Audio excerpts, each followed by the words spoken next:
ụtụtụ ọmanụ ụmụ ọdịnala Igbo asị nkachi tata bụ afọ pụtara anyị ihe ọma.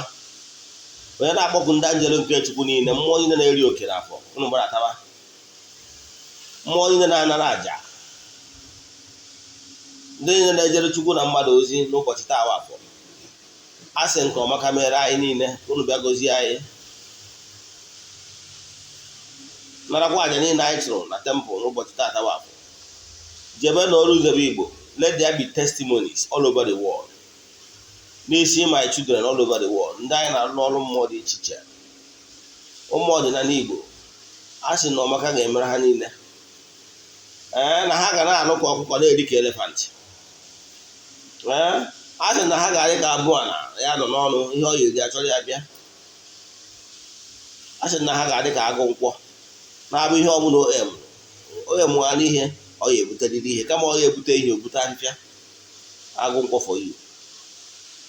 Na ha ga-adị ka ichoku na-anọ n'ụlọ ugbenye ya na-azụ n'afịa, a sị na akakaka ya ama ha na jijiji ya makwa na onye chụwa ha anyị ga-ada, onye cheta ihe ọjọọ ya eme anyị ya ome onwe ya. A sị m aja anachụba ndị ajọ mmadụ ọfọ tigbuo ndị ilo. A sị m onye si ha ji wee dịrị anyị dịgbuo onye a na ndụ, onye si ha ji wee nọrọ anyị nọgbuo onye a na ndụ.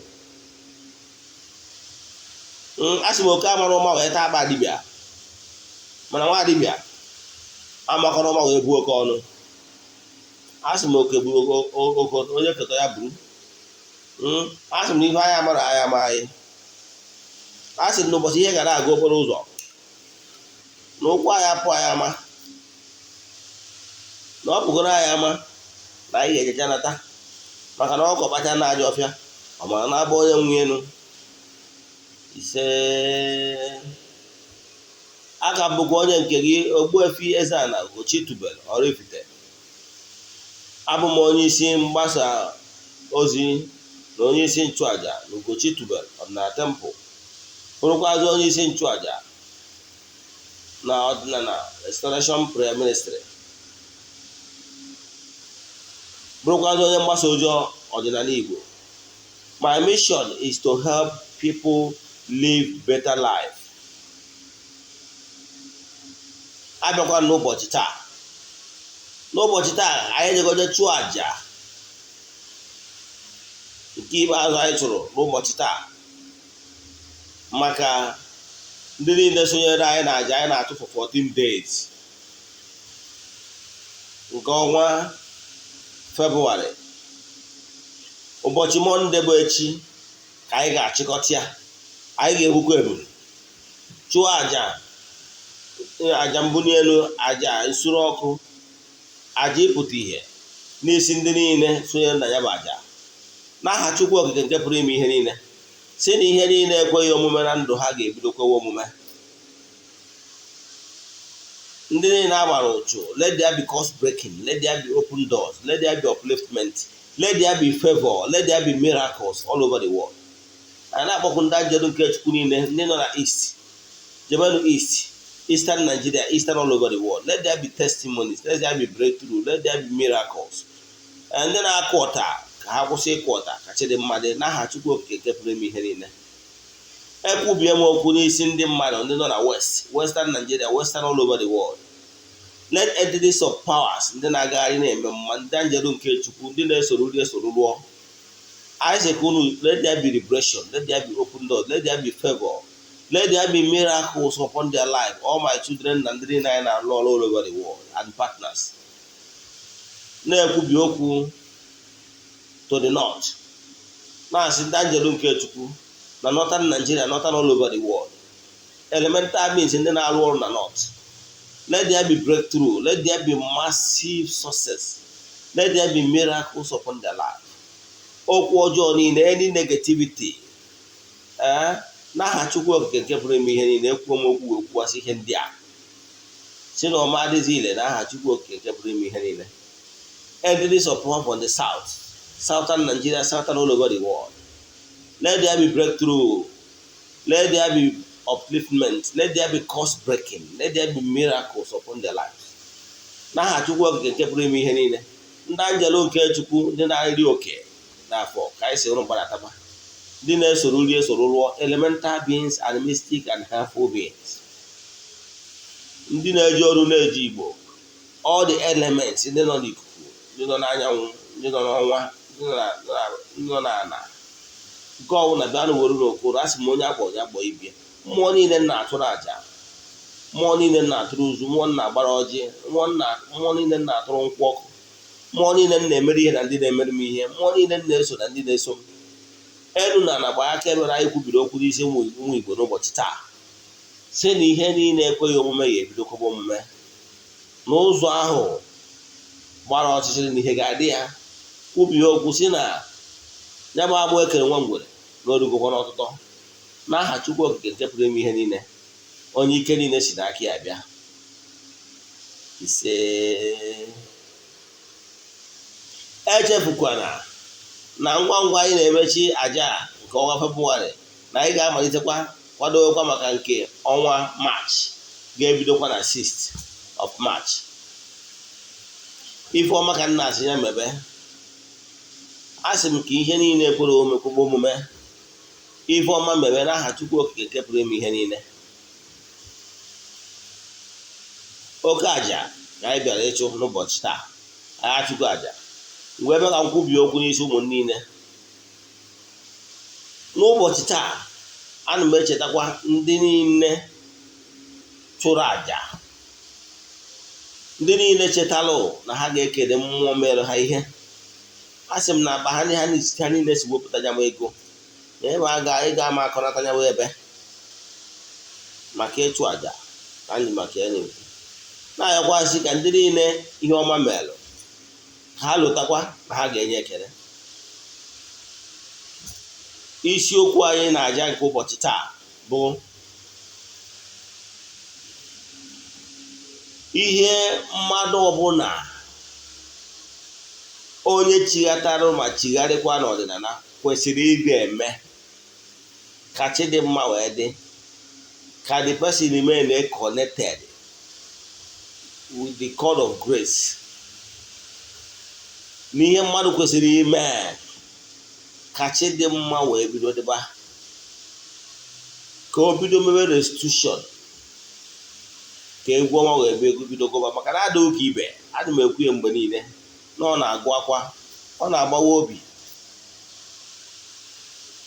wee kwukwazie ihe mmadụ kwesịrị ime mgbe a gbasara afa. Ọ bụrụ na ị nwere ego iji arụ ọrụ, you must do something. Agbazina nkịtị when things are not going right, when things are not going the way you set them. What is their longing? Is not coming the way you set them. Something needs to be done. Onye ma bụ isiokwu anyị n'ụbọchị taa. Mma ewepụta ohere wee kọwara n'ọtụtụ ihe ị kwesịrị ịma.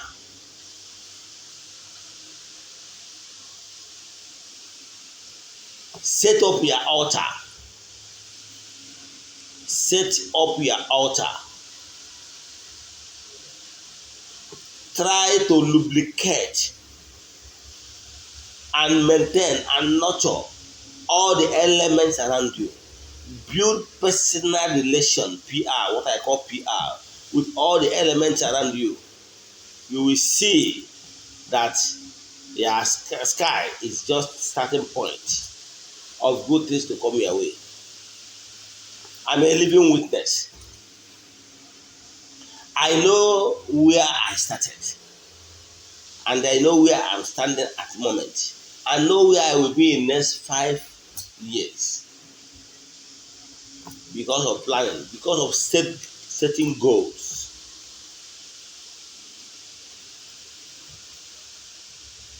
When I started, less than,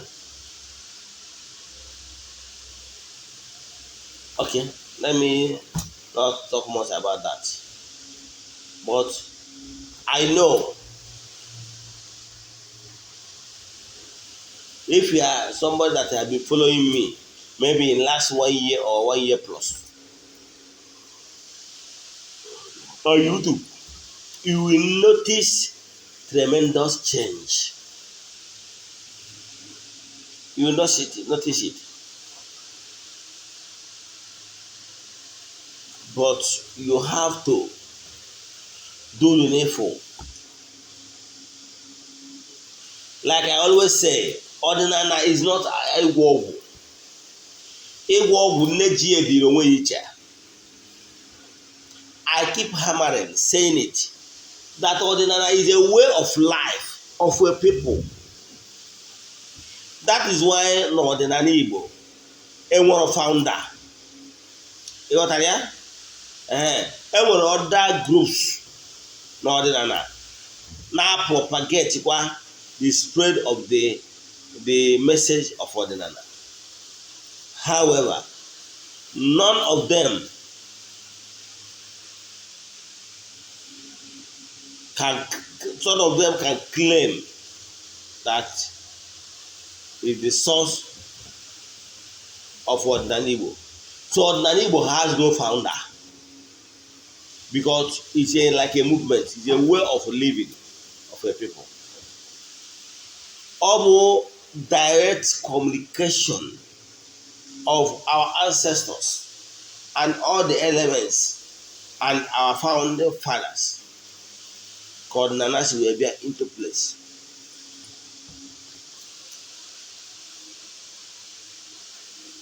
Sorry. Mana enwere ike ịgaje n'ọda Igbo groups. Ifo na-enwelu founders. But the core ọdịnala does not have any founder. Ịghọtara ya? Ọdịnala bụ ụzọ ndụ, and the ọdịnala does not permit or support living in evil. Ọdịnala is advising you to come back to the root. It's a movement, it's a gradual thing. Spiritual development and exercise. Agwara m unu, when things are not going right where you plan them, agbazina nkịtị. Kama ihe ị ga-eme bụ chọọgoro ka agbaala gị afa, ka Ogbuefi EZE-ANA Ugochi tụrụ gbaala gị afa miri emi. Agbasịala gị afa ka a chọpụta ihe niile dị n'ụzọ gị na ihe ị kwesịrị ime in order to do ude. Achọpụtasị ihe ndị a ka ofu. Nke abụọ bụ achọpụtasị ihe ndị a maka na ọ bụrụ na mmadụ amaghị ebe mmiri si bido mapụ ya ma ị dị ya, ọ ya ama ebe mmiri bido na ya kwụsị ya. So ọnya bụ ihe kwesịrị imegoro n'ọdịnala Igbo. Ịmata ya, i make peace. Agbasịalụ gị afa, gbara gị afa miri emi. Ịmata ihe bụ the challenges where you are getting the tackles from.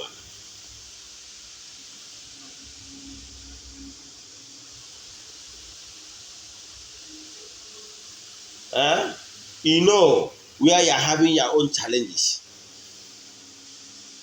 Maka na ọdịnala bụ ụzọ ndụ. Agbasịala gị afa miri emi, eneghị anya na-agwara gị o nwere ike ụzọ ihe isii saa apụta n'afa gị bụ ihe bụ ya cardinal problem. N'ime that ya cardinal problem, enwere ike ịnọ n'ime ha bụ the major cardinal problem. Then the other three abụrụ as a result of not doing the needful in a long while. So kedu ihe ị nwere ike ime? Ọ bụrụ na iji ego ịchụkwa mmụọ niile na-ewepụta their ugly head, na-amaghị ikpe mana mmadụ mana mmụọ, ịchụkwacha afa for your own side, na-emerekwa ihe ị kwesịrị ime n'ọdịnala. Nwekwa ihe dịka na-ebialụ na-eso oshiri, na-eme ihe niile ị kwesịrị ime, na-eme ya that libation, na-eme ihe niile ị kwesịrị ime.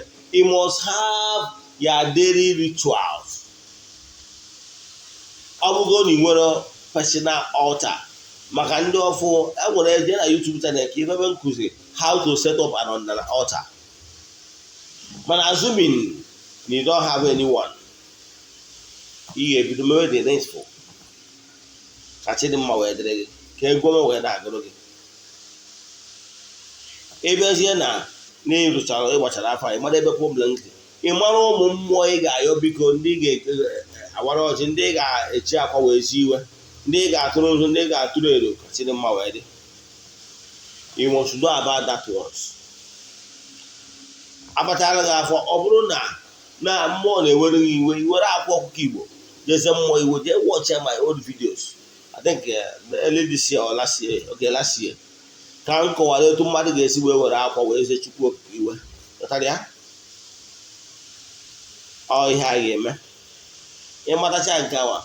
Ụmụ mmụọ niile awa na-agba mbọ ọgụ na-ewere gị iwe, that you refuse to align yourself with them, then ihe ị ga-eme ewu mee ihe ị kwesịrị ime, na-agọpụrụ ha ọjị, tụọrọ ha akwa, ihe ndị ọzọ, wee yọọ ha na ọ bụrụ na Chidimma dịbazere gị na nke ugbu a, na ị ga-eme ihe ị kwesịrị ime ka Chidimma dị.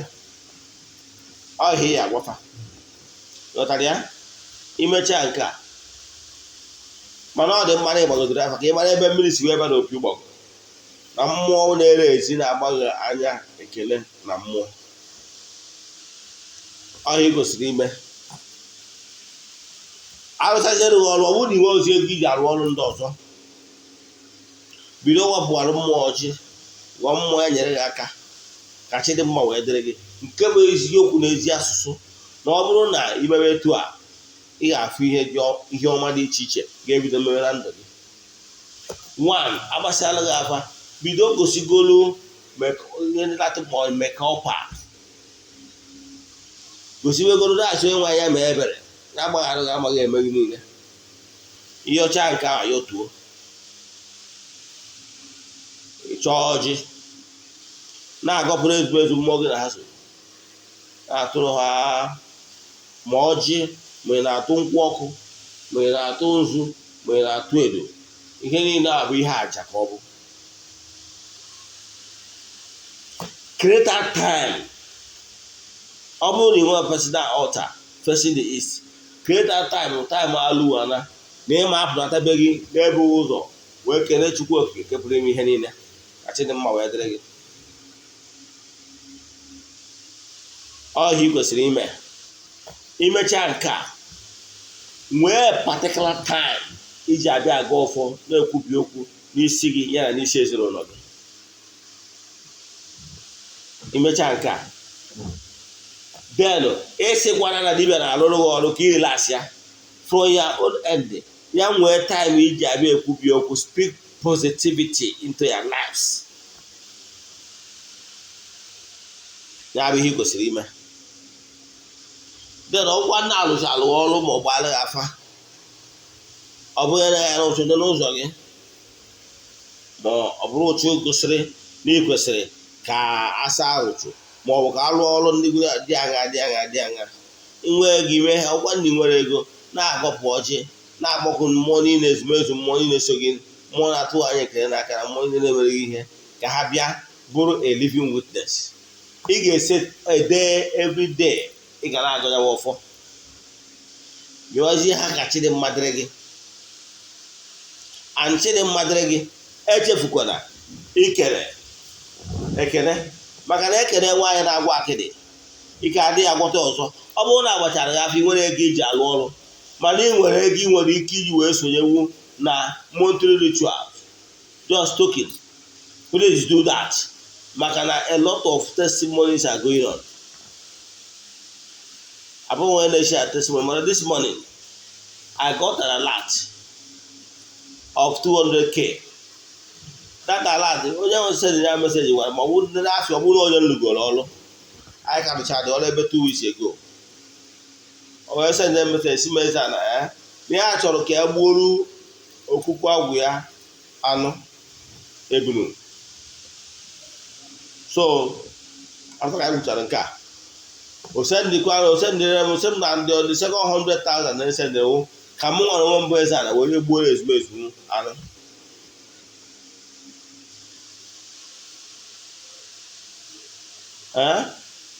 O wee sị m were gbuo ezumezu anụ,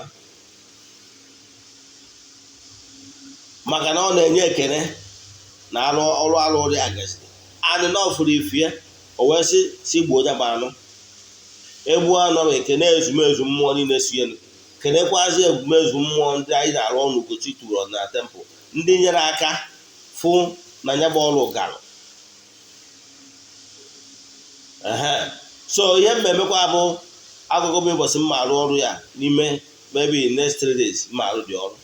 N'ime na 3 days ya nwa mkpụtakwa ebu na mba agbakwa ụmụ mmụọ niile ndị na-emere ihe, ndị na-eso na ndị na-eso m, wee kenekwa ndị na-arụ ozi na tempụl Ugochi tụrụ na tempụl sị ha lekwa na onye na-etu a nọọsụkwasị gbuoro ụlọ ebunu ka o wee kene ụlọ ife ọma unu mere ya na Chidimma dịrị ya, maka na ekene nwaanyị na-agwa akịrị ka adị agwụta ọzọ.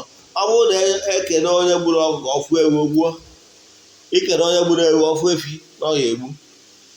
Ọ ihe mere elu Chidimma wee dị. So ya na onwe ya bụ na ọ ghọtara how things work. Ka nkụwara nwetara ịmara appreciation goes a long way. Ka nkọrọ ha akụkọ maka na ndị mma nkụzi mana nna ala ka iji ihe ọmụmatụ ichefuo ihe nkwuchite n'ihe mma na. Mgbe Jizọs ndị ụka ọbịa fụrụ ndị mmadụ 10 nwere mkpa, o wee sị ha ji egosi ụkọchukwu onwe ha. Mana mgbe ha na-aga emekọta the last one n'ezie anya fụ na ihe ọma mere n'ebe ya nọ. Ọsụrọdụ ka o chebe ka nke nwame ma nke nwame no. O wee sị kia na ebe ọ bụ na Jizọs ndị ụka ọbịa si aja egosi ụkọchukwu onwe ha, mana along the way ọfụtaje na ya dị healed. O wee jekwukwa Jizọs wee sị Jizọs si ya na ebe ka bịa kene ekele na ya pụtazara n'ụlọ fụ na ahụ ya adịghị mma. Ọtara ya maka ihe na ọnya ka ejibe ikere ekele. Jizọs ndị ụka ọbịa wee na-asị ọ bụ na ọ bụrụ mmadụ 10 ka ya gwọrọ, kere ebe mmadụ 9 anyị ndị ọzọ nọ. Ihe ọ pụtara bụ na mmụọ na-atụkwu anya ekele. Ịghọtara ya? Mmụọ na-atụkwu anya ekele. So mgbe ọbụla ị mere mmụọ ihe, mmụọ mere ihe, mmụọ na-atụ anya na ị ga-abịa kene ya. So onye nke amụtara ebuna asị ndị 100 na maka ebuna na mma eje wee gota anya wee ebunu jee n'ihu mmụọ wee gwa ya nekwana onye dị etu a mekwara ihe dị etu ahụ, biko ha mekwara ya ọzọ, maka na o jide onye mmadụ ka ọ yeri ya apịa ya bụ ego a mmesi na ego agota ebunu.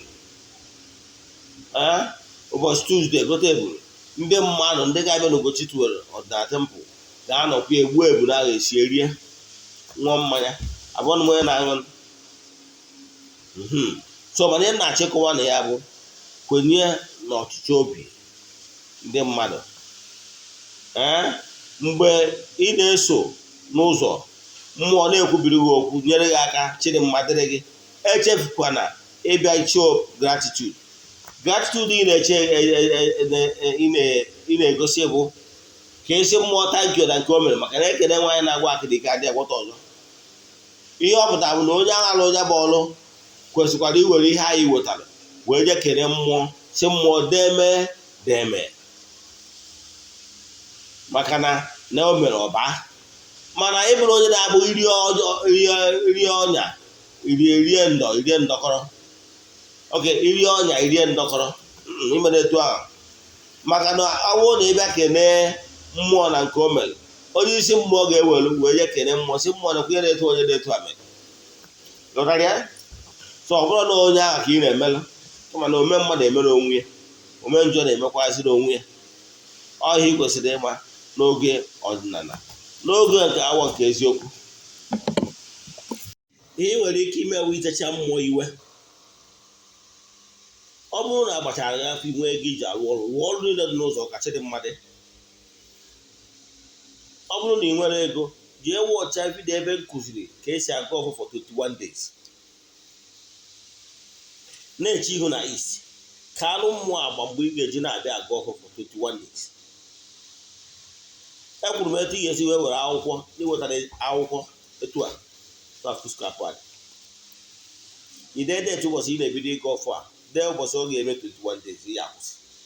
I were ego n'obi ịnọ nke ọ bụla ị chọrọ ichiri 50 na 100 na 200 itinye ya ịnọ epechie inwe ọtụ debe na ọtụ ide nweghị ọta ikechie tinye na wallet mgbe ị bịara ego mepụtakwa na ụtụtụ sikwa ndị gị na ha so na-ebịakwa ego ọfọ nke ụbọchị taa ịmarakwa ụmụ ihe ndị ahụ ihe wee bụ n'obi gwakwakwa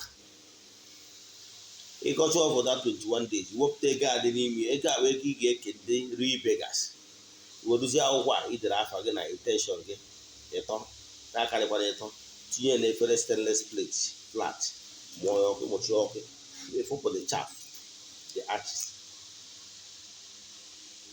ime ihe a ọfụma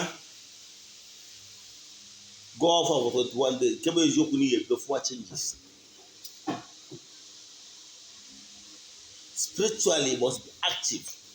Create time for quiet or silent hours. Oge meditation. Imecha meditation, ichere mmụọ gị na-azụsi ya onwe ihe ịdị emeta ọfụma onwe ife ha chọrọ ka ime. Listen to your inner being devolution. Ihe na-akụwara how me Eze-Ana Ogbuefi EZE-ANA Ugochi toward oraifite si wee bido. Ewekwa nnọọ igbo onye emegoro stọl okwukwe agwụ gị. Long for what is double. Yọọ ezumezu mmụọ gị na ha so ka ha kwudoro gị. Ọ ihe gosiri ime ka chịrị mma dịrị gị.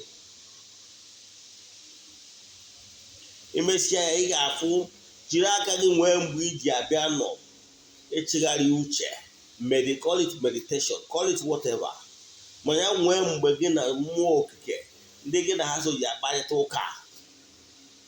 Oge na-etu a ka a ga-enwe oge ị ga-eji na-enweta inspiration.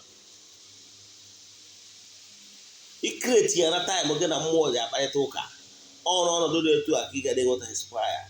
Ezumezu mmụọ onye gị na ha so ka na-agbaziri gị mee nke a ngwa nke ị na-eme ngwa adịkwuo ya nke ngwa si etu a mee ka chi dị mmadụ. Ọ ihe kwesịrị ime all tested and trusted ihe mụnwa mere mgbe m na-ebido. Mgbe m nọ n'ọnọdụ ya nọ na ya kịta. Ịgọdọcha ya etu a ọ bụrụ na ị nwere ego iji arụ ọrụ ị nwere ike isonyere anyị n'ihe dịka ụmụ aja anyị na-achụ monthly. Den imechaa ya ma anyị nweghị ihe kwesịrị ime isepụ aka n'ihe ọbụla bụ ọtọnọ.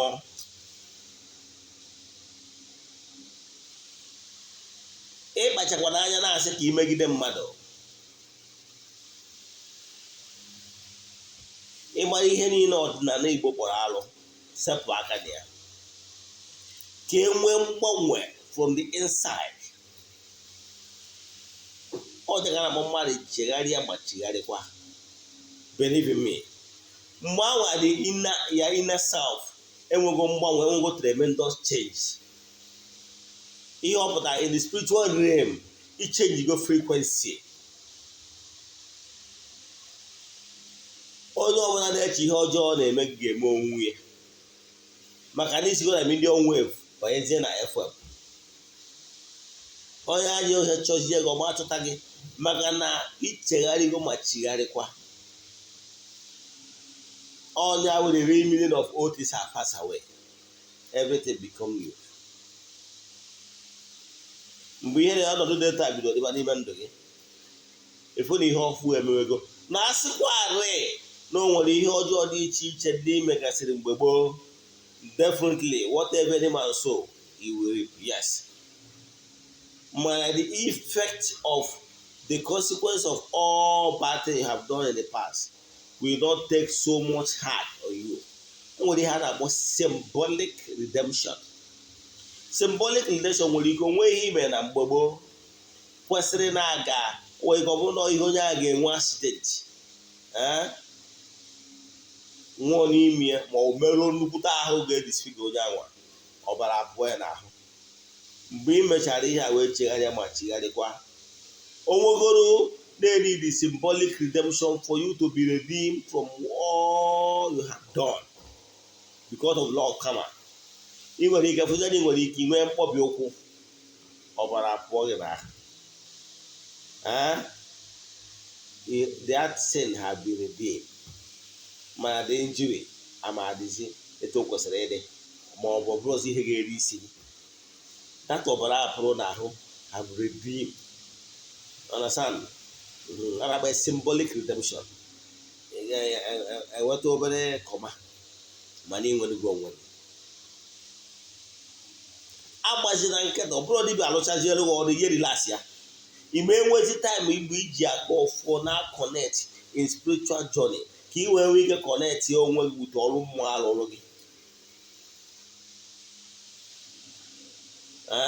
Ị chọrọ ka ihe ọhụrụ bido mebe na ndụ gị, ị ga-ebido kpawa agwa ọhụrụ, chebe echiche ọhụrụ ka Chidimma wee dị ka ị wee connect ya wute okwu ekwubiri n'isi gị.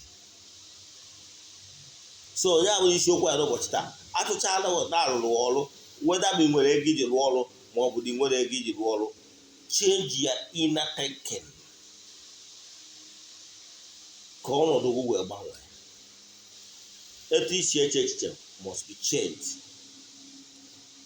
The longing must be changed for good.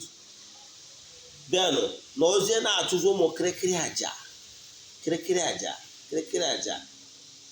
otu aka o ji dị njọ ọ ya adịkọ mma. Inwezi ego ịchụ aja rụọ ọrụ dị n'ụzọ gị better. It will hasten it up.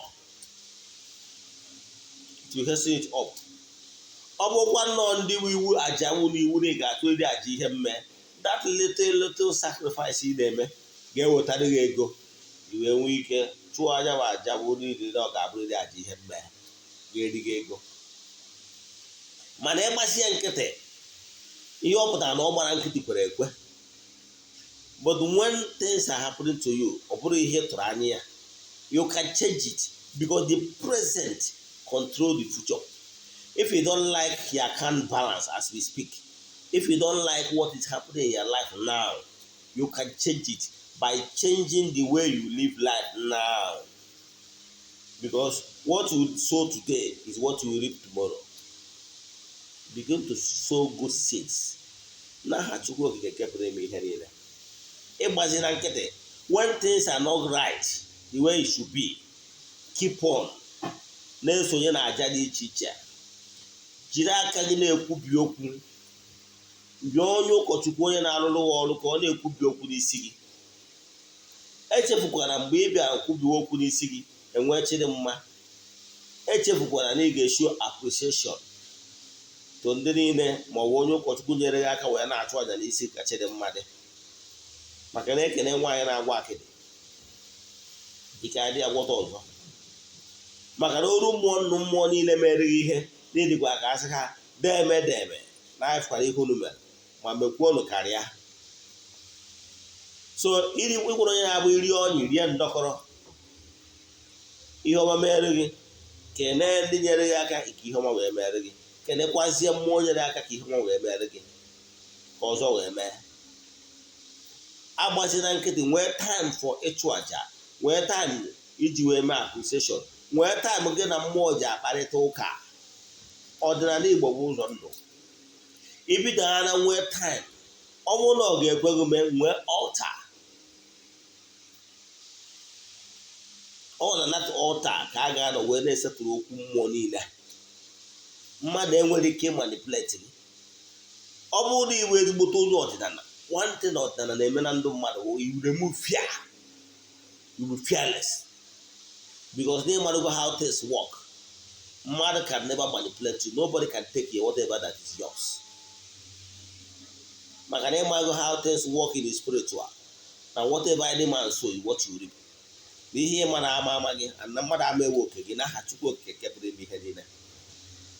Bidota create a time in your go for 21 days. Obo ne mesia ebidoko ozo, imesia ebidoko ozo.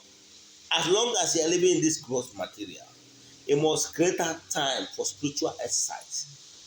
Very important. Ndị nna nna anyị ha mere n'ụtụtụ ọbụla na nna anyị ga-enyere ya ọjị tụọ nzu ụtụtụ. Communicate here with the gods of the land. Ka chi dị mmadụ. Mana gịnị ka ị na-eme? Ịpụta ụtụtụ, ị na-agbara game, ịpụta ụtụtụ. Enwe the time ị na-create time for spiritual exercise. Eme na-achọ ihe na-eme gị. Mee ihe a m kwuru ka Chidimma wee dịrị gị n'ọnọdụ gị anwa wee gbanwee. ọnọdụ ahụ wee gbanwee maka na mụ nwa onye nchụaja kwubigoro okwu n'isi gị chụọ aja n'isi gị mana for your own end na that little thing ị kwesịrị ikwu maọbụ ime ka the anchor wee take on ka the anchor wee take place ọ bụrụ na ime ihe ịmarụ na enwelu na ya own end bụ the weak link. So chighata n'ọdịnala chụba aja na-achụ aja dị iche iche na ọ na-ebutu mgbudi niile ọ bụgoro na aja na mmụọ the law of karma decide go na ihe dị etu a ga-abụ ya portion for doing what is this or doing this or that ọ ihe kwesịrị ka o mee mana o nwere ebe ị ga-achụru aja ọ bụrụzi aka nwa ereziri the law of karma ereziri iji wee gburu ka a ga-ejizi ugbu ebere ya ebere.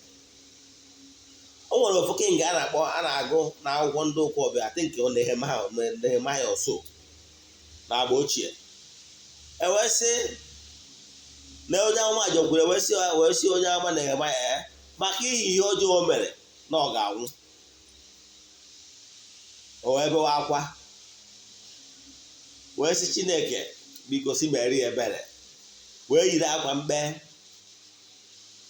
wee yọba Chukwu okike onye ike niile si n'aka ya bịa. Akwụkwọ ndị ụka ọbịa wee sị na Chukwu okike nyekwuru more 15 years onye gụrụ egwu jikwa wee gụọ egwu. So mgbe ọbụla ọnọdụ gị dị mata ihe ọsọ ya bụ n'ime ọnwụ anyị ga-ehunata na wee chụba aja yọba. So any dirty past ị nwere mana ị ga-achụ aja ọ ba dịkwa isi ị ga-ebu nothing good comes easy o nwere ebe ya achụrụ aja ịfụ na that restitution ga-awa ọ ga-abịarịrị maka ị ga-emeri restitution kama ọ ga-adịzi nwantente as symbolic redemption maka na onye anacha apịa ka adị the sky must be there. So ịfụzie na punishment a ga-enye gị nwantente punishment iwee jump pass ya wee banye n'oge nke aṅụrị oge ihe ebido nwebe aṅụrị chịrị mmadụ maka na ọ bụrụ na ihe na-eme gị ọnọdụ ịnọ na ya adịghị mma mana irilasịrị ihe ọ pụtara na ịdị comfortable with it. Echefukwana na akwụkwọ Matthew 7:7 sị yọọ ị ga-ayọta chọọ ị ga-achọta kụọ aka na a ga-emeghere. The Almighty Father and the law of nature demands that you must do the needful for your own end. Ị ga-egosirịrị na onye ntaọrịa na-akpado ibu ụzọ ekwubie m okwu ka ị na-anụ olu a ka mgbuli niile nọ n'ụzọ gị ka hazie. Nwere ndị na-ekwubiri okwu n'isi ha n'ụbọchị taa ozi bataranụ ekwubie m okwu n'isi gị nwa na-ege ntị okwu ọjọọ ọwụ na nwoke ma ọ bụ nwaanyị kwuru n'isi gị megide gị ọ bụ dibịa nwoke ọ bụ dibịa nwaanyị ọ bụ onye amosu nwoke amosu nwaanyị kwubiri okwu ọjọọ wee sị na ịma apụta ihe n'aha Chukwu okike nke pụrụ ime ihe niile ekwubie m okwu na chịrị mma ga-ebido dịbara gị na aga ma agba eke gị nwa ngwere n'orugbo ọtụtụ. Let there be miracle, let there be open door, let there be upliftment n'aha Chukwu okike nke pụrụ ime ihe niile ekwubie m okwu na site n'ụbọchị taa na ịlụ ọka elefant na ị ga-eri ka elefant mfadị na ịlụ ọka ọkụkọ na ị ga-eri ka elefant n'aha Chukwu okike nke pụrụ ime ihe niile. Enu na ana ekwekwana ka ndị niile nọ under the influence of this voice ha gbasịa mbọ ka mbọ niile ha gbara mgbe ala ha mkpụrụ ka chidimma wee dị n'aha Chukwu okike nke pụrụ ime ihe niile. Ise ịnerecha vidiyo nwa ajụjụ ị nwere n'ihe a nkụziri maọbụ ihe na-agbanwegharị n'ọnụ n'ala Igbo ịnerecha ahịa send the message na WhatsApp 08057837672. Ogbuefi EZE-ANA Ugochi bụ afa m ya gazienụ n'ọfọ.